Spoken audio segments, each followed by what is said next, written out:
ആലപ്പുഴ ചന്ദ്രൂരിൽ മദ്യപിച്ച് അപകടകരമായ രീതിയിൽ പോലീസിന്റെ ഔദ്യോഗിക വാഹനം ഓടിച്ച ഡിവൈഎസ്പി അറസ്റ്റിൽ. State crime records bureau DYSP അനിൽകുമാറിനെയാണ് അറസ്റ്റ് ചെയ്തത്. ഇന്നലെ രാത്രി നാട്ടുകാരുടെ പരാതിയെ തുടർന്ന് ഇയാളെ കസ്റ്റഡിയിൽ എടുത്തിരുന്നു. കൂടുതൽ വിവരങ്ങളുമായി ആലപ്പുഴയിൽ നിന്ന് ദേവൻ MP ചേരുകയാണ്. ദേവൻ, ഈ പരാതി പറയാനുള്ള ഒരു സാഹചര്യത്തിലേക്ക് എങ്ങനെയാണ് എത്തിയത്? വിശദാംശം. ഋതീഷ്, കഴിഞ്ഞ ദിവസം രാത്രി 7:00 എറണാകുളം ഭാഗത്തു നിന്ന് വരികയായിരുന്ന ഒരു പോലീസ് ജീപ്പ് അപകടകരമായ രീതിയിൽ റോഡിൽ സഞ്ചരിക്കുന്നത് ശ്രദ്ധയിൽപ്പെട്ട നാട്ടുകാരാണ് ഇത് സംബന്ധിച്ച പരാതി ആദ്യം കൺട്രോൾ റൂമിൽ അറിയിക്കുന്നത്. തുടർന്ന് നാട്ടുകാരുടെ ഭാഗത്തു നിന്നും നിരവധി തവണ ഈ അരൂർ പോലീസ് സ്റ്റേഷനിലേക്ക് നിരവധി കോളുകൾ വന്നിരുന്നു. തുടർന്ന് ചന്ദരൂർ ഭാഗത്ത് വെച്ച് ഈ പോലീസ് ഈ വാഹനം തടയുകയും ഈ വാഹനം പരിശോധിക്കുകയും ഡ്രൈവറെ പരിശോധിക്കുകയും ചെയ്തു.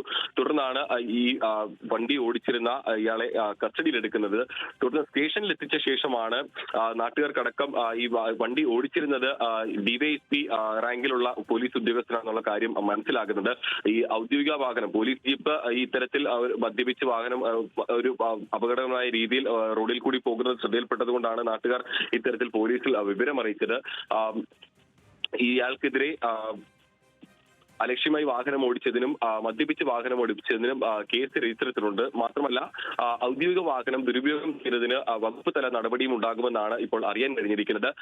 ആദ്യഘട്ടത്തിൽ ഈ വാഹനം കുമ്പളം ഭാഗത്ത് വെച്ച് ഈ വാഹനത്തിന്റെ പ്രവർത്തനം നിൽക്കുകയും അതേ തുടർന്ന് ഈ ഡ്രൈവറും വാഹനത്തിനുള്ളിൽ ഉണ്ടായിരുന്നവരും പുറത്തിറങ്ങി നിൽക്കുകയും ചെയ്തിരുന്നു. തുടർന്ന് വീണ്ടും ഈ വാഹനം അവിടെ നിന്നും എടുത്തുകൊണ്ട് തിരുവനന്തപുരം ഭാഗത്തേക്ക് സഞ്ചരിക്കുകയായിരുന്നു. അങ്ങനെയാണ് ഈ ചന്ദരൂർ മേഖലയിൽ വെച്ചിട്ട് അരൂർ പോലീസിന് ഈ വാഹനം കസ്റ്റഡിയിലെടുക്കാൻ സാധിക്കുന്നതും. ഏതായാലും ഈ ഔദ്യോഗിക വാഹനം ഈ ഡിവൈഎസ്പി റാങ്കിലുള്ള ഒരു ഉദ്യോഗസ്ഥൻ തന്നെ ഔദ്യോഗിക വാഹനം ദുരുപയോഗം ചെയ്തുകൊണ്ട് അതും മദ്യപിച്ച് വാഹനം ഓടിച്ചത് ഡിപ്പാർട്ട്മെന്റിലും ഒരു ചർച്ചയായിട്ടുണ്ട്. ഇയാൾക്കെതിരെ വകുപ്പ് തല നടപടി ഉണ്ടാകുമെന്ന് തന്നെയാണ് ഇപ്പോൾ അറിയാൻ കഴിഞ്ഞിരിക്കുന്നത്. തീർച്ചയായും അത് തന്നെയാണ്. സാധാരണക്കാർ തെറ്റ് ചെയ്യുമ്പോൾ അത് തിരുത്തേണ്ട, അതിൽ ഇടപെടേണ്ട, കേസെടുക്കേണ്ട ഉദ്യോഗസ്ഥർ തന്നെ ഗുരുതരമായ കുറ്റം ചെയ്യുന്ന സാഹചര്യം. ആലപ്പുഴ ചന്ദ്രൂരിലാണ് മദ്യപിച്ച് അപകടകരമായ രീതിയിൽ പോലീസ് ഔദ്യോഗിക വാഹനം ഓടിച്ച ഡിവൈഎസ്പിയെ അറസ്റ്റ് ചെയ്തത്. വകുപ്പ് തല നടപടി ഉണ്ടാകുമോ എന്നാണ് ഇനി അറിയേണ്ടത്. വിവരങ്ങൾ നൽകിയായിരുന്നു ദേവൻ MP.